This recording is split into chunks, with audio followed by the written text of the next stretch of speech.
மத்தாளம் கொட்டுதடி மனசு, இது மல்லிகை பூ மணக்குற வயசு. மல்லிகை பூ மணக்குதா? அப்படி ஒண்ணும் மணக்கலையே கண்ணு. போங்க ஆண்டி. உடனே போங்க ஆண்டி. ஆமா இப்படியே தான். மத்தாளம் கொட்டுதடி மனசு, மல்லிகைப்பூ மணக்கிற வயசாமா. ஒரு மல்லிகைப்பூ கூட மணக்கலையே. நான் சொல்றது கரெக்டு தானே? என்ன காலையிலே பாட்டு உனக்கு? பாட்டு பண்ணா கூட உங்களுக்கு பொறுக்காதா?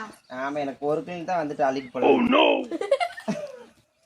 சரி சரி பாட்டு பண்ண பொறுக்கல தான். சரி ஒரு வித்தியாசம் கேட்டுட்டு போறேன். ஐயோ காலையில எங்க போறேன்? இப்படி வித்தியாசம் சொன்னா ஓடுறாங்கம்மா. அதாவது நீ பாடின பாட்டுக்கு அந்த மாதிரியே ஒண்ணு சொல்றேன் நானு. லவ்வருக்கும் ஃப்ளவருக்கும் என்ன வித்தியாசம்? இந்த மாதிரி வித்தியாசம் உங்களுக்கு யாரும் சொல்றாங்க. எண்ணி போட்டு காலையில இருந்து வறுத்து எடுக்கிறீங்க. வறுத்து எடுக்கிறேன் நான். எண்ணெய் 1 லிட்டர் பண்ணாந்துக்கிறேன். வறுத்து எடுக்க போறேன். அது கிடையாது. நான் கூட அது கிடையாது வந்துடுறீங்க. தெரியலையா? தெரியல. சொல்லட்டுமா? சொல்லுங்க. உங்களுக்கு சொல்ல தள்ளிக்கிட்டே இருக்கிறதா உங்களுக்கு வேலையே. அதாவது பாத்தீங்கன்னா லவ்வருக்கும் ஃப்ளவருக்கும் என்ன வித்தியாசம்னா, ஃப்ளவர் வாடிடும், லவ்வர் ஓடிடும். உங்களை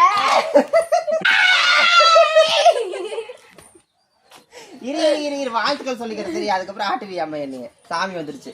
இன்னைக்கு பாத்தீங்கன்னா பிறந்தநாள் கொண்டாடும் குட்டி செல்லங்களுக்கு இனிய பிறந்தநாள் வாழ்த்துக்கள் மற்றும் பெரியவர்கள் சிறியவர்கள் அனைவருக்கும் இனிய பிறந்தநாள் வாழ்த்துக்கள். இன்னைக்கு திருமணம் காணக்கூடிய அனைவருக்கும் இனிய திருமணம் வாழ்த்துக்கள்.